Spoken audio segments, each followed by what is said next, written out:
Good morning. Morning. I want to thank you for being here today and welcome you. Please call me Jean. And what may I call you? I'm Sally. Sally, and I know you're attorney. Hello, Paul. Nice to have you back again. And you are? I'm Harry. Harry. Good to meet you, Harry. Thank And you. is it okay if we call you Harry? It is. And of course, I know you're attorney as well. Hello, Dan. How are you today?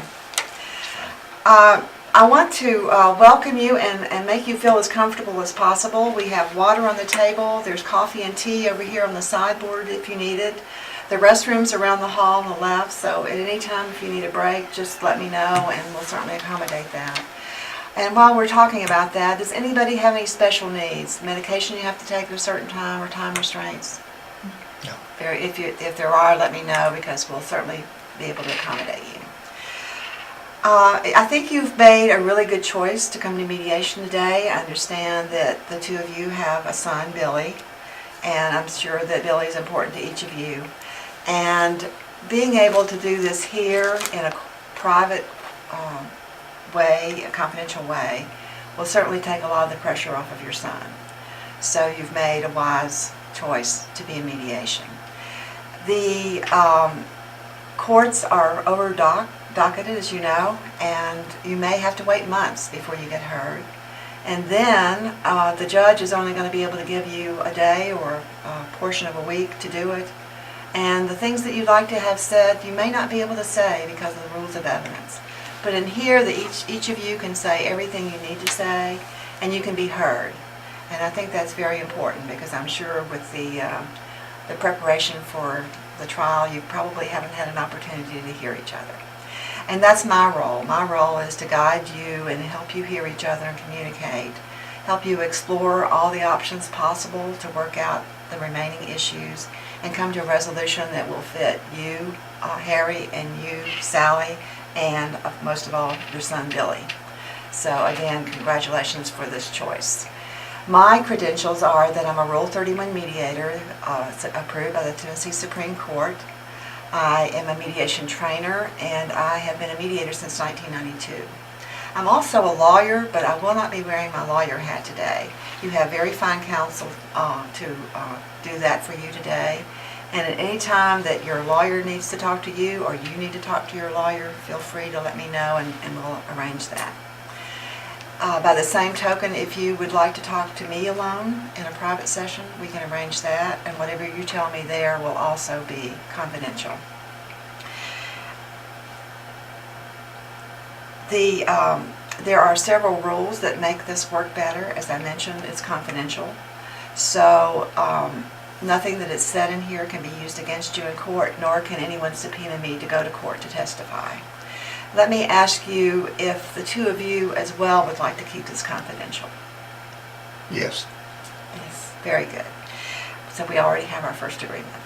The second rule is that we would ask for your full honesty and disclosure of anything that might help us resolve this case, and you'll agree to that as well. Certainly. All right, thank you. The third agreement is voluntary. We may be here under a court order, but the decisions that you make will be your own. No one can coerce you, neither your attorney nor I nor anyone else. It's going to be your voluntary decision. So the two of you will be the decision makers. But if at any time you feel that you would like to leave this process, that is your choice. You may do so. I would just ask you a favor. Will you agree to stop and speak with me in a private session first to see if there's some way we can put this back together? Because I think you'd be leaving a very valuable process. Would you agree to do that? Sure. And would you? All right. And then the last one is mutual respect. We've already agreed to talk to each other about using first names. I would like to ask that you speak only from your own perspective, rather than tell me what Harry thinks or what he's up to. Just tell me what's important to you, what you need. And rather than tell me what her motivation is, tell me what you'd like to see happen in the future. I also ask you to be open-ended and flexible, open-minded and flexible. Your attorneys are going to have a little different role today than they have in court. I'm sure you hired them because they're aggressive attorneys who will do a good job for you in court. But this is not an adversarial process. So we're going to ask them to do something that lawyers aren't very good at, and that's be quiet. And if any time, though, that you need to talk with them, you may do so. But the two of you are going to be doing the talking today. So is everybody good on that? Sure. All right, let's go. Let me explain a little bit about the 4 steps. We're almost through the introductory step, the introduction. The second piece, I'll be hearing from each of you about what's important to you today, what your goals and concerns are, and what you'd like to achieve at the end of the day. Then we will throw up as many options as we can think of on this chart, and maybe ones that you haven't even thought of before. And there are no bad ones, we'll put the good ones, the bad ones, whatever. And out of that, we'll find ones that will work for you, and we'll write them up, and that'll be the 4th step. And you'll have an agreement that your attorneys can review, you can sign off on, and you'll be done. It'll be over. So are you good to go? Yes. And how about you? Well, if that's so, let's pass this agreement to mediate around. And where are we going?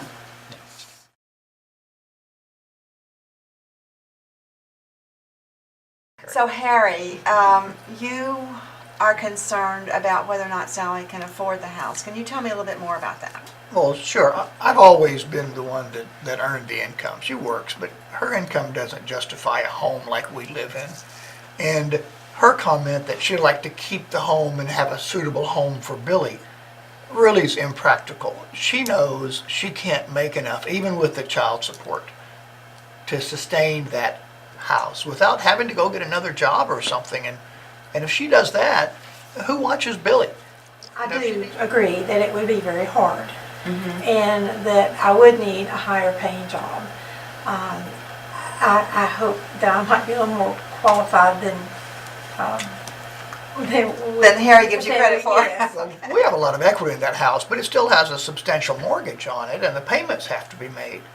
And I don't want to lose that house because she gets it in the divorce settlement and then can't afford the mortgage payments, and she gets behind, and who's going to save the house? She'll come running to me.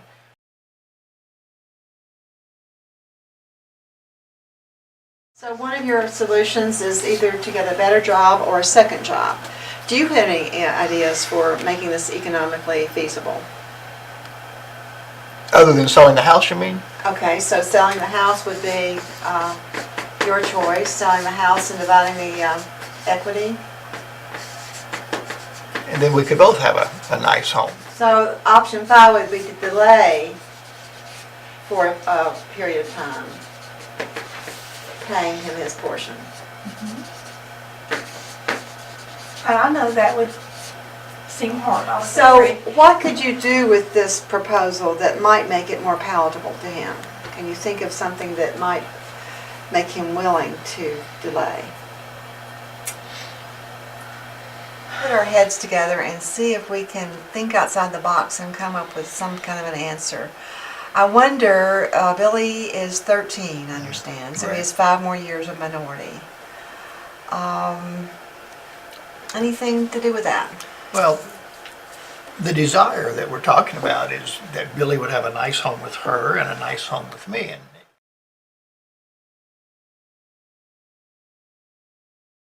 Well, congratulations, Harry and Sally. We've reached a complete agreement on all of the issues, and it seems like an agreement that you both can live with and feel good about.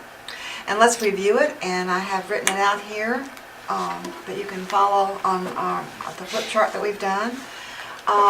You've already agreed on the co-parenting time and the child support before you came. Today, we've agreed that each of you will pay half of the mortgage for the next 8 months to give Sally time to get into this new job that she believes that she'll have. She will attempt to refinance the house within that 8 months, but if she's unable to do so, she's agreed to sell the house and attempt to find another house in the same school district so she can accomplish it. So is that the totality of your agreement? that sounds right. And you're both willing to be bound by it? Yes. All right, I have written that out here, and I will pass it around for everybody to sign, and we'll be done.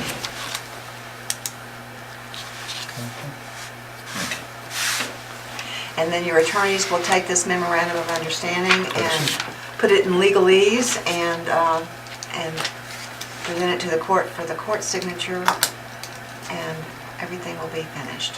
So again, congratulations. Well, thank you. I appreciate what you did today. You're welcome. Thank you, Dan. Thanks, Jim. And thank you, Paul.